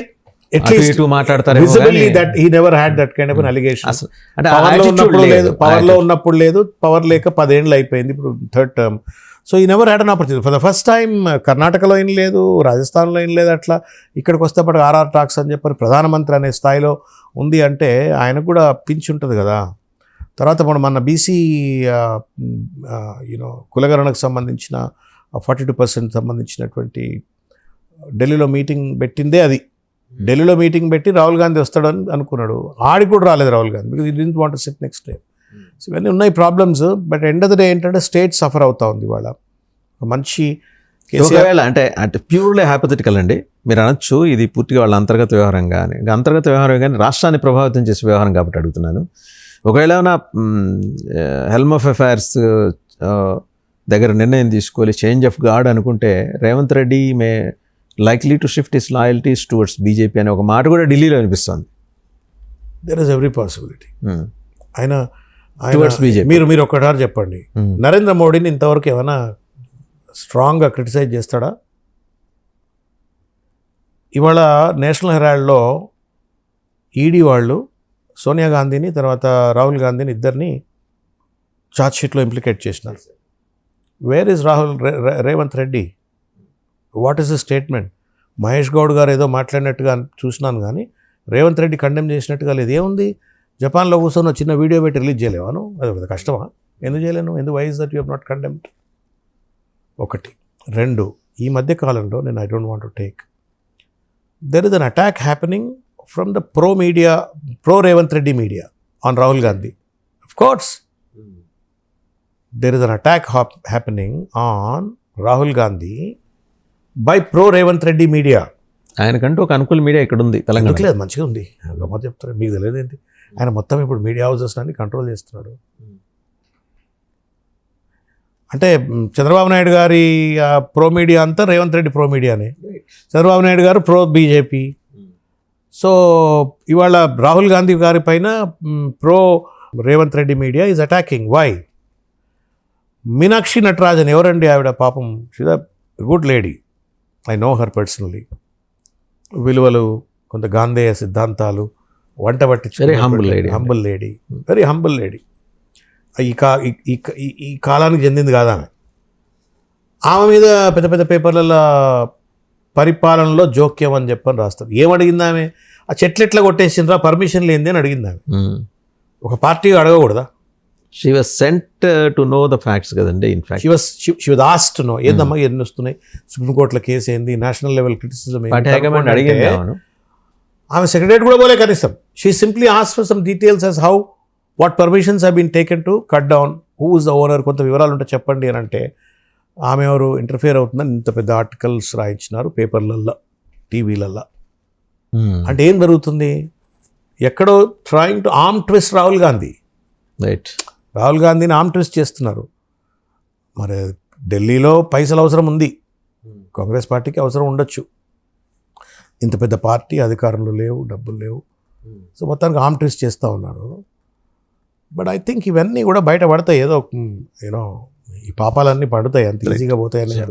you have elaborated several issues అండి. ఫైనల్గా నాదో ప్రశ్న, తెలంగాణ మూడ్ ఇప్పుడు ఎలా ఉంది 2028కి మీ పాసిబిలిటీస్ని మీరు ఎట్లా చూస్తున్నారు అండ్ లైక్ బీఆర్ఎస్ పాసిబిలిటీస్ని మీరు ఎట్లా మూడ్ ఆఫ్ తెలంగాణ కంటే కూడా the context of Telangana is suffocated right now. See, all said and done, whether somebody likes KCR garu, does not like KCR garu, but there is a tangible data driven performance. Per capita income 1,15,000 ఉంటే 3.5 లక్షలు, GSDP 5 లక్షలు ఉంటే 15 లక్షలు, paddy production ఎక్కడో few metric tons ఉన్నటువంటిది కోట్ల metric టన్స్కి పెరగటము, కరెంటే లేదు అన్న దగ్గర నుండి 24 hours కరెంట్ ఇవ్వడం, ఇప్పుడు మళ్ళీ మొదలై డ్రింకింగ్ మళ్ళీ ఇప్పుడు మొదలైంది, డ్రింకింగ్ వాటర్ లేకపోయేది, but 24 hours drinking water supply చేస్తాడు, ఇప్పుడు డ్రింకింగ్ వాటర్ సమస్య. సో ఇచ్చిన వాగ్దానాలు అమలు కాకపోవడము, తర్వాత ఇంటి పెద్దనే ఈ ఇల్లు దివాలు తీసింది అని చెప్పని రుడాలి ఏడుపులు ఏడవడము, పెట్టుబడులు రాకపోవడము, రియల్ ఎస్టేట్ దెబ్బతినటము, ఇవన్నీ అంత అద్భుతంగా ఒక సువర్ణ అధ్యాయం చూసి సడన్గా రేవంత్ రెడ్డి రాగానే ఇదేదో ఆగమైపోయింది, దివాలా తీసింది, సర్వనాశనం అయిపోయింది, కరెంట్ లేదు, మంచినీళ్ళు లేవు, రియల్ ఎస్టేట్ దెబ్బతిన్నది, డబ్బులు పుడతలేవు, జీతాలకు కూడా సరిగ్గా డబ్బులు లేవు, పెన్షన్లకు డబ్బులు లేవు, మొత్తం ఇచ్చిన ఏ వాగ్దానం పూర్తిగా అమలు కావట్లేదు. ఏమనుకుంటారు పబ్లిక్ చెప్పండి? ఏమనుకుంటారు? ఏమైనా ఆయన తాడని మెడేసుకుంటే పామై కరుస్తుండేంది నమ్మి పబ్లిక్ ఓటేసినారు. ఇచ్చిన వాగ్దానం కావచ్చు, లేకపోతే మార్పు రావాలి, కాంగ్రెస్ రావాలి అన్నప్పుడు అది నమ్మి తాడని మెడేసుకుంటే టప్ప పామై కరిస్తే ఎట్లా? That is what is doing now. And is not willing to listen. HYDRAA పేరు మీద ఇండ్లను కూలగొడుతుంటాయి, మూసీ పేరు మీద ఇండ్లను కూలగొడుతుంటాయి. ఎవరి ప్రయోజనాల కోసం అది చేస్తుంటాడని మీరు అనుకుంటున్నారు? పిచ్చోడికి చేతిలో రాయి వచ్చిన తర్వాత ఎవరిని పడితే ఆయన రాయితో కొడతాడు. ఎవడి ప్రయోజనం అంటే ఏం చెప్తాం చెప్పండి? Is like a mad man unfortunately. అందుకే అంటారు పవర్ చైర్లో ఎవరైనా కూర్చోబెట్టేటప్పుడు వాడికి విజ్డమ్ ఉందా, మెచ్యూరిటీ ఉందా, తర్వాత దాన్ని నివాయించుకోగలుగుతాడా అని బాగా 1-2 సార్లు ఎవాల్యుయేట్ చేయాలి. I think somewhere Rahul failed there. Rahul failed. It's failure of Rahul Gandhi more than the failure of Revanth Reddy. It's a failure of Rahul Gandhi to have chosen him to be the leader of the state. దాంతో ఏంటంటే ఇవాళ మొత్తం కూడా రాష్ట్రం అతలాకుతలం అయిపోయిన పరిస్థితి చూస్తూ ఉన్నాం. నిభాయించుకోలేకపోతా ఉన్నాడు ఆయన. పెట్టుబడిదారుల ప్రయోజనాలు కావాలా, స్వంత ఆర్థిక అవినీతికి పాల్పడాలా. ఇప్పుడు టార్గెట్ వాళ్లకు ఏం లేదన్నా ఒక 5 ఏళ్లలో ఒక 40-50 వేల కోట్లు సంపాదించాలా. అయితే కాంగ్రెస్ లేకపోతే బీజేపీ లేకపోతే సొంత పార్టీ ఏదన్నా కానీ డబ్బుతో రాజకీయం చేయొచ్చు అనేటువంటి ఒక నమ్మకం ఆయనకు. సిద్ధాంతాలు అవసరం లేదు, మనుషులను చంపొచ్చు. Congress is purely banking upon Revanth Reddy for mobilising funds to invest in the elections of other states అంటారా? If that's how it is looking like. ఇప్పుడు లేకపోతే ఆర్ఆర్ ఉట్టినే ప్రధానమంత్రి నరేంద్ర మోదీ నోట్లకి ఎట్లా వస్తుంది ఆర్ఆర్ ట్యాక్స్? ఏ బిల్డర్ నన్ను అడగండి ఇప్పుడు మీరు. కట్టినాటికి కూడా నువ్వు కడితే కట్టినావు కరెక్టే, కానీ చిన్న డీవియేషన్ ఉంది కూలుస్తాము, నువ్వు పర్ స్క్వేర్ ఫీట్కి ఇంత ఇవ్వాలా, ఇవ్వకపోయినట్టయితే హైడ్రా అట్లనే మిస్యూజ్ చేయబడ్డది, మూసీ పేరు మీద అట్లనే జరిగింది. ఇవాళ ఏ ఎల్పీ నెంబర్ తీసుకోవాలన్నా విచ్చలవిడి డబ్బులు వసూలు చేస్తున్నారు, ఏ బిల్డింగ్ పర్మిషన్ అంటే విచ్చలవిడి డబ్బులు వసూలు చేస్తున్నారు, ఆఖరికి పెండింగ్ బిల్స్ పేమెంట్లో డబ్బులు వసూలు చేస్తున్నారు, దోపిడీకి పాల్పడుతున్నారు. అది పార్టీ పేరు చెప్పి ఇప్పుడు పార్టీ పేరు మీద 100 కోట్లు తీసుకుంటే పార్టీకి 5 కోట్లు పంపించి 95 కోట్లు జేబులో పెట్టుకుంటున్నారు. పేరు Rahul Gandhi, beneficiary Revanth Reddy and company. సొమ్ము ఏం జేబులోకి పోతారు, విచ్ ఇస్ బ్యాడ్. అంటే స్టేట్ బాధ్యతగా కేసీఆర్ గారు దాన్ని ఒక అభివృద్ధి పథంలో పెడితే దివాలు తీసినట్టుగా ఇప్పుడు పర్ క్యాపిటల్ ఇన్కమ్లో తగ్గిపోయింది, జిఎస్డిపిలో తగ్గిపోయింది. Lot of indices within 1.5 year state అంతా కూడా దిగజారినట్టుగా కనబడతా ఉంది. ఐ డోంట్ నో మరి ఆయనకి ఎవరు ట్రైనింగ్ ఇస్తున్నారో. హెచ్సి ఉదంతం చూడండి, అవసరమా చెప్పండి? 400 ఎకరాలు కావాలనుకుంటే సార్ ఏమి లేని ఎడార్లలో నగరాలు సృష్టిస్తూ ఉన్నారు, అల్ట్రా మోడర్న్ సిటీస్ సృష్టిస్తూ ఉన్నారు. 40,000 ఎకరాలు ఉంది కదా మీకు ఇబ్రహీంపట్నం దగ్గర pharma city. You can still build a world class city with all ultra modern infrastructure. కట్టాడా? ఇన్నే భూమి ఎందుకు కావాలా? చెట్లను నరికేందుకు కావాలా? జింకలను చంపేందుకు కావాలా? నెమలను చంపేందుకు కావాలా? అంటే మూర్ఖుడు అనమాట. అండ్ దాన్ని ఆల్రెడీ తాకట్టు పెట్టిండు 20,000 కోట్లకు, డబ్బులు తీసుకున్నారు. ఇంకోడుకు అమ్ముతందుకు కూడా అగ్రిమెంట్ చేసుకున్నారు. ఏదైనా ఇది అనుమల రాజ్యాంగం అమలు ఉంది ఇక్కడ, అంబేద్కర్ రాజ్యాంగం లేదు. దాంతో ప్రాబ్లం 2028కి మూడ్ అన్నారు మీరు. Mood of Telangana. ఇంత మాట వచ్చి మూడ్ ఆఫ్ తెలంగాణ విషయానికి వస్తే, mood of Telangana is wanting KCR to come back. పెద్ద ఆయన ఉంటే బాగుండు, మళ్ళా మాకు న్యాయం జరుగుతుంది, కడుపులా చల్లగదలకుండా పరిపాలన కొనసాగిస్తాడు, మేమంతా స్వాంతంతో ఉండొచ్చు అనేటువంటి ఒక నమ్మకంతో. ఈయనకు పనిచేసే ఓపిక లేదు, ఎవడి మాట అయినాడు. సీతయ్య సొంతంగా తెలివి లేదు, ఇంకోటి చెప్తే అయినాడు. మొత్తానికి రాష్ట్రం ఆగమైపోతుంది అన్నట్టు ఒక భావన సామాన్యమైన ప్రజలకు వచ్చింది. మీరు 99 టీవీ ద్వారా మీరు కనుక ఏదైనా కెమెరా ఇచ్చి మీరు ఉట్టిగానే తెలంగాణ అంతా తిప్పండి, మీకు వచ్చిన ఫీడ్బ్యాక్ మీకు చెప్తారు. ఒక 10 ఆయనకు ఓట్లు వేసినటువంటి ఆయన కమ్యూనిటీలో తిడుతున్నారు. గమ్మత్ ఏంటంటే, ఆయనకు ఎవరైతే ఆంధ్రప్రదేశ్లో జగన్మోహన్ రెడ్డి గారికి ఎదురైన అనుభవం ఈయనకి ఇక్కడ ఎదురవుతుంది. ఇంకా జగన్మోహన్ రెడ్డి పాపం ఆయన సంపదనంతా పంచిండండి. వచ్చిన సంపదను రకరకాల రీతుల్లో ప్రతి ఇంటికి కూడా లక్షల రూపాయలు పంచాడు. నువ్వు ఖాయాపియాకు వచ్చినాయి పోడా చేయన, నువ్వు వాడికి ₹1 ఇలా, నువ్వు ఎవరికి 4,000 పెన్షన్ ఇస్తాను ఇచ్చినవా? 2,500 రూపాయలు మహాలక్ష్మి పథకం అమలు చేస్తాను మహిళలకు ఇచ్చినవా? 4,000 రూపాయలు అన్ఎంప్లాయీస్కి ఇస్తాను ఇచ్చినవా? నువ్వు తులం బంగారం ఇస్తాను ఇచ్చినవా? నువ్వు 2 లక్షల లోన్ తెచ్చుకో నేను రుణమాఫీ చేస్తాను చేసినవా? రైతు బంధు నేను 12,000 రూపాయలు ఇస్తాను ఇచ్చినవా? జగన్మోహన్కి నక్కకు నాగలోకాన్ని కంపారిజన్ అవుతుంది. I'm sorry to say that. At least he made an effort. సరే, he was superfluous and over బోర్డ్గా వెళ్ళిపోయి ఆయన ఏం చేసుకున్నారో ఏం చేయలేదో I don't want get into the numbers, but then అన్నదానికంటే ఎక్కువ చేసి చూపెట్టినాడు. ఇక్కడ నువ్వేం చేసినావు? ఇడా ఓడిపోవడానికి ఇంకా వేరే కారణాలు ఉండొచ్చు కాక. బట్ ప్రజలను వెల్ఫేర్ స్కీమ్స్ని అమలు చేయడానికిలో ఆయనకున్నటువంటి ఔదార్యం నీకెక్కడిది? నీకు కొంచెం మనస్తత్వం, ఇండ్లు కూలుస్తున్నావు. కాబట్టి జగన్కు రేవంత్ రెడ్డికి మీరు కంపారిజనే చేయొద్దు. ఇట్స్ లైక్ రాటన్ యాపిల్కు ఫుల్లీ షైనింగ్ యాపిల్కు కంపేర్ చేసినట్టు అవుతుంది. సో జగన్మోహన్ రెడ్డి మంచి యాపిల్ పండు లాంటి వాడు. ఇప్పుడు మీరు అందంగా ఉన్నారా, నేను అందంగా ఉన్నా అంటే మన ఇద్దరికంటే అందంగా ఒక కెమెరామ్యాన్ కనబడుతున్నాడు. కానీ మన ఇద్దరిని కంపేర్ చేసినప్పుడు మీరు అందంగా కనబడతారు. It's all relative. 2 ప్రశ్నలు ఉన్నాయి శ్రావణ్ గారు. కూటమి ఎన్డీఏ ఆంధ్రాలో సక్సెస్ ఫార్ములాని తెలంగాణలో రెప్లికేట్ చేయాలని చూస్తుంది. సో చంద్రబాబు మళ్ళీ రీఎంట్రీ ఇచ్చే ప్రయత్నాలు చేస్తున్నారు. జనసేన కూడా ఆల్సో వాంట్స్ టు కాదు, ఆల్రెడీ కాంటెంప్లేటెడ్. ఒకసారి ఒక ప్రయత్నం చేసింది, అది ఫిటైల్ అటెంప్ట్ అయింది.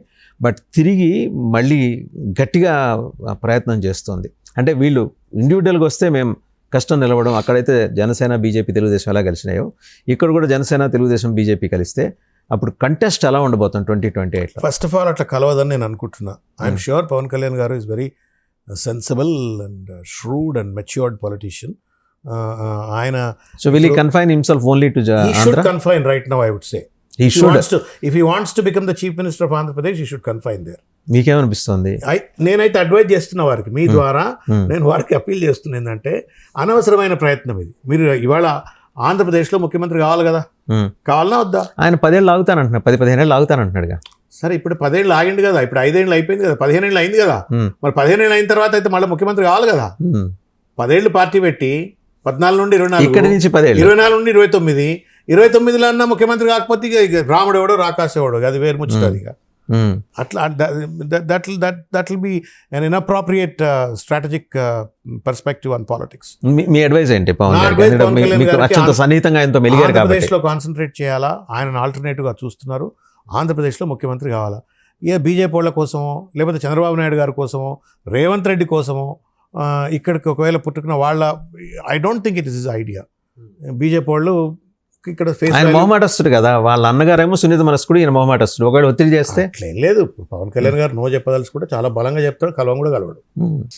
Is very firm. అట్లా ఏముండదు ఆయనకు.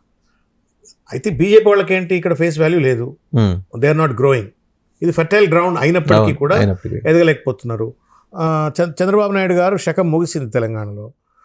కొంత చంద్రబాబు నాయుడు ఫాలోవర్స్, చంద్రబాబు నాయుడు మీడియా ఉంది ఇక్కడ, చంద్రబాబు నాయుడు పెట్టుబడిదారులు ఉన్నారు, కొంత వాళ్ళ వర్గం పెట్టుబడిదారులు ఉన్నారు.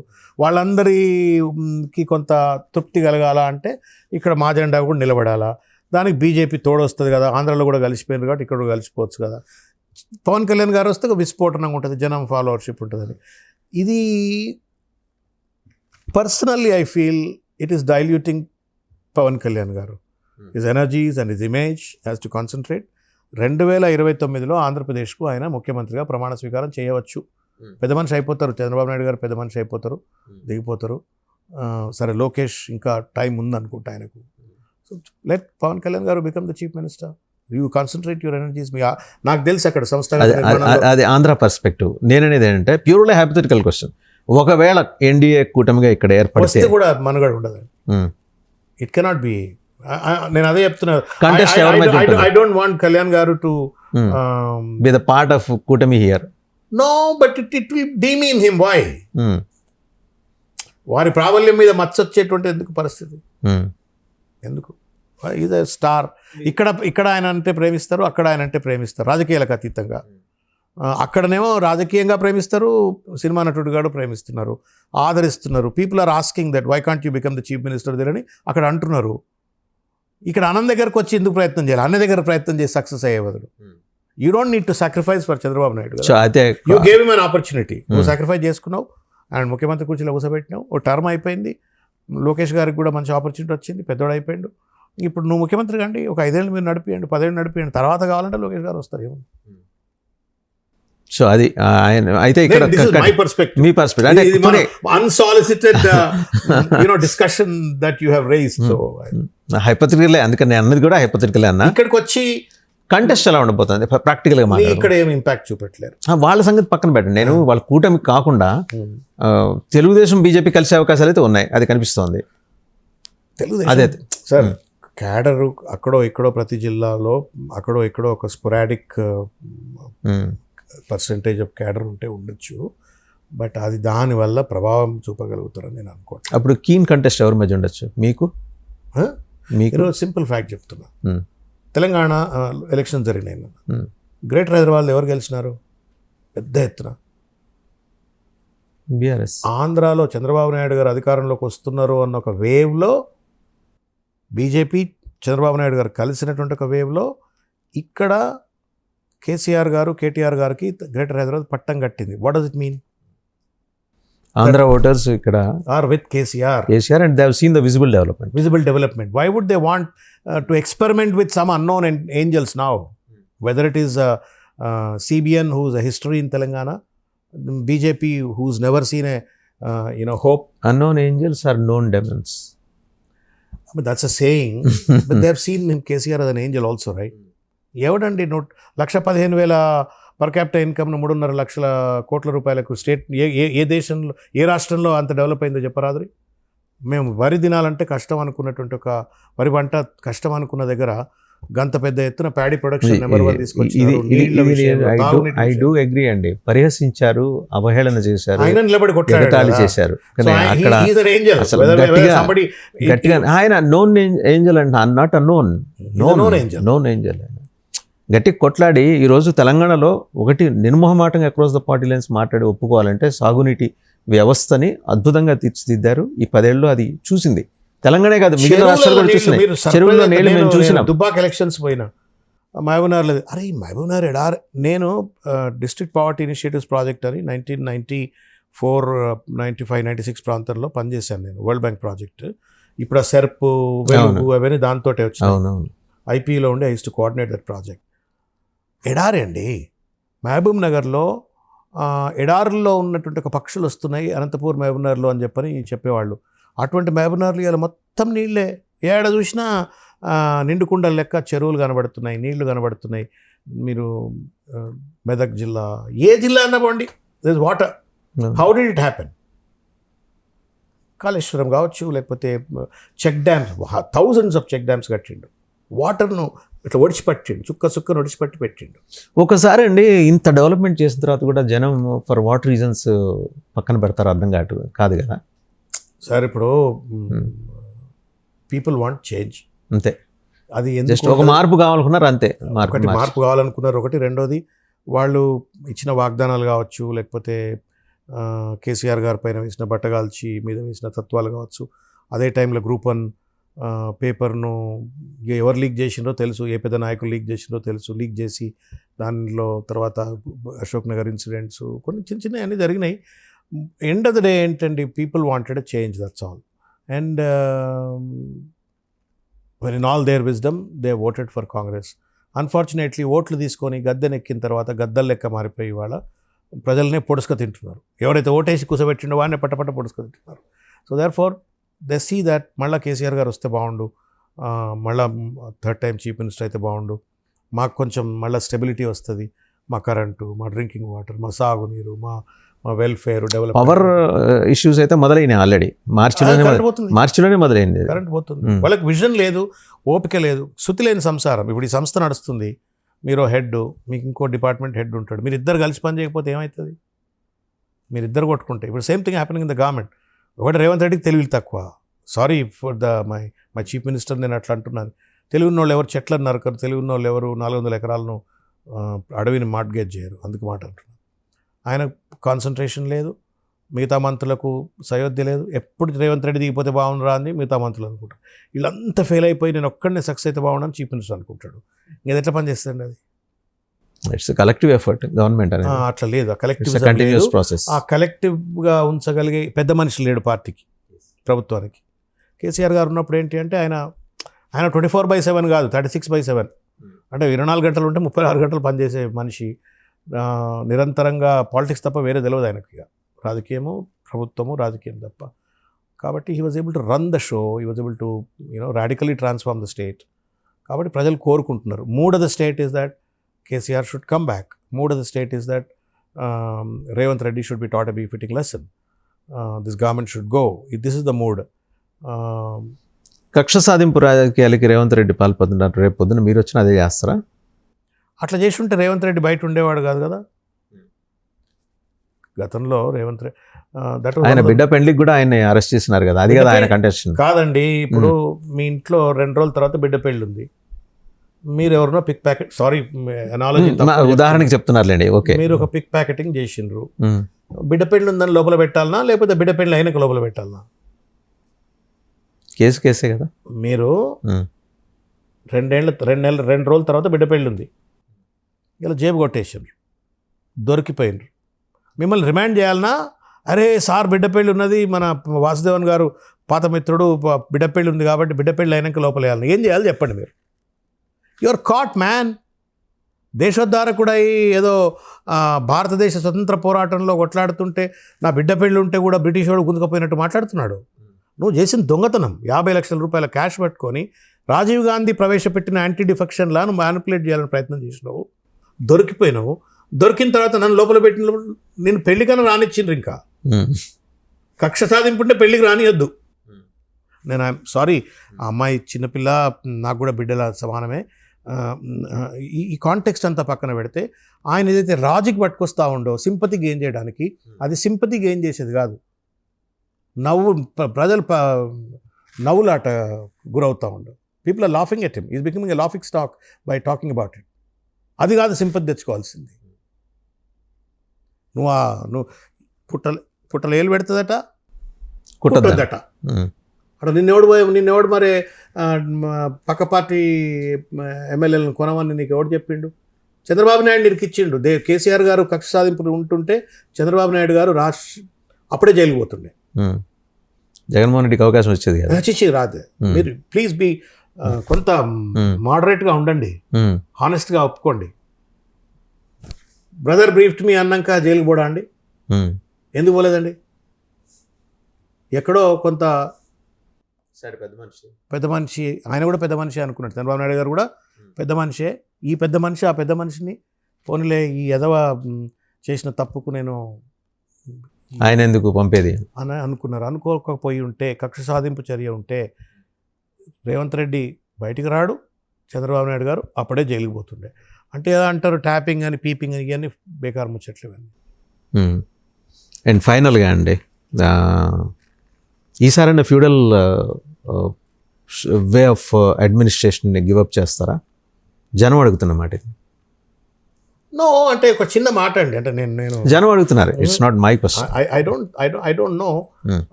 అంటే ప్రజలు మనకంటే విఘ్నులు. పెద్ద ఫ్యూడల్ రేవంత్ రెడ్డి అండి ఇప్పుడు. ఫస్ట్ ఆఫ్ ఆల్ అది గుర్తించండి. ఫస్ట్ మంత్రులకు అపాయింట్మెంట్స్ లేవు, ఎమ్మెల్యేలకు అపాయింట్మెంట్స్ లేవు, పార్టీ వర్క్ లీడర్లకు అపాయింట్మెంట్స్ లేవు, L1, L2, L3, L4, L5, L6 దర్శనాలు ఉన్నాయా? అట్లనే ఉంటాయి.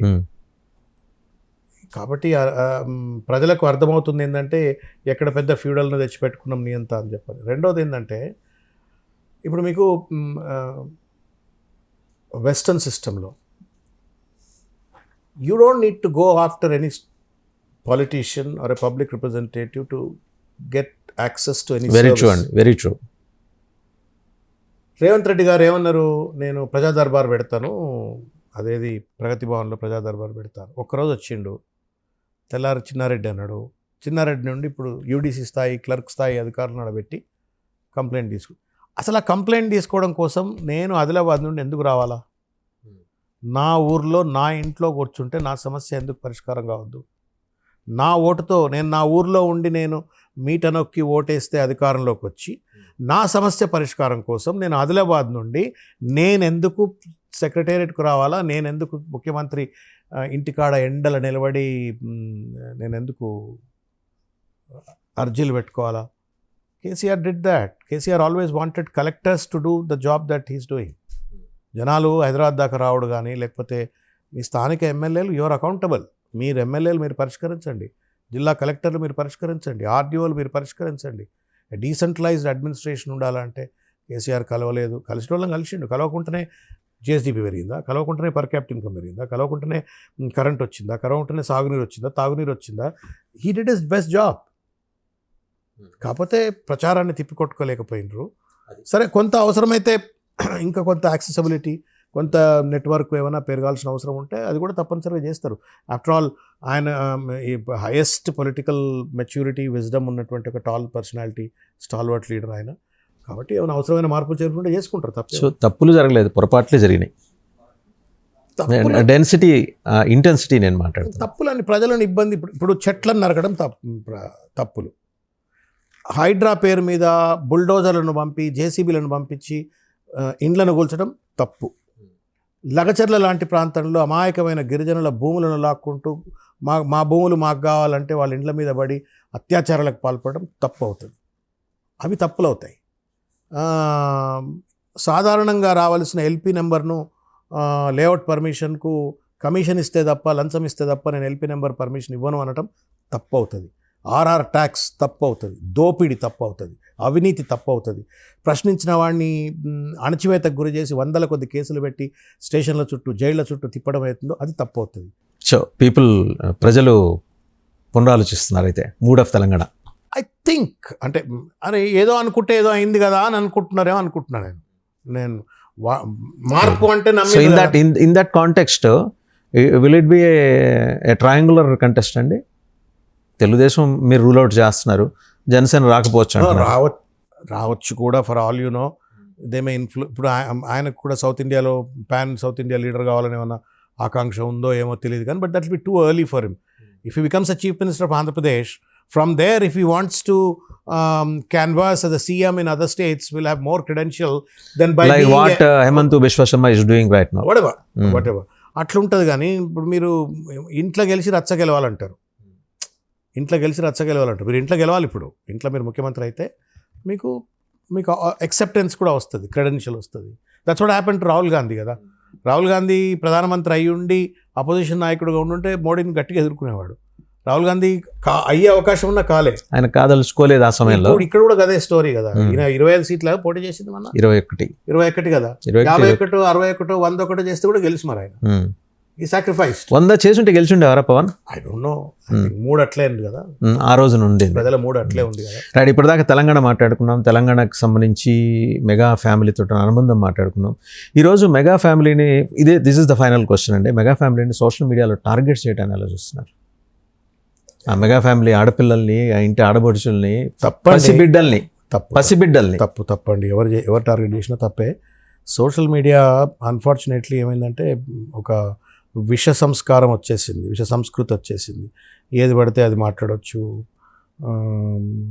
ఇష్టం వచ్చినట్టుగా వ్యక్తిత్వ హననం చేయటము, ఇదంతా జరుగుతూ ఉంది. Which is very very sad. And freedom of expression should not be abused and misused it's constitutional. ప్రమాదంలో పాపం చేతులు కాలి ఊపిరితిత్తులకు శ్వాస అందక ఇబ్బంది పడుతున్న ఒక పసి పిల్లవాడి గురించి చాలా దుర్మార్గంగా మాట్లాడారు. దేవుడితో పెట్టుకుంటే ఇట్లాగే అవుతుందని రోజే మాట్లాడారు. అన్ఫార్చునేట్లీ తప్పండి, అది కురచ మనస్తత్వం ఎవరు మాట్లాడినా కానీ. మానవత్వం ఉండాలి. అందుకే కేటీఆర్ గారు the first one to have అవును, ఆయన immediate-గా respond ఎక్స్ప్రెస్డ్ సాలిడారిటీ ఇచ్చారు. Solidarity to him. పాలిటిక్స్ సిద్ధాంతాల మీద జరగాల, రాజకీయాలు సిద్ధాంతాల మీద జరగాల, విధానాల మీద జరగాల, కానీ వ్యక్తిత్వ హననం చేసిన కోసం రాజకీయాలు వాడకూడదు. అది చీప్ లెవెల్ అవుతుంది. ఎవరు చేసినా తప్పే. అది అవతల వాళ్ళు చేసినా ఇవతల వాళ్ళు చేసినా. ఇప్పుడు మా దగ్గర కూడా చూస్తూ ఉన్నాం కదా, ఏది పడితే అది మాట్లాడుతున్నారు. అవును, which is very bad taste.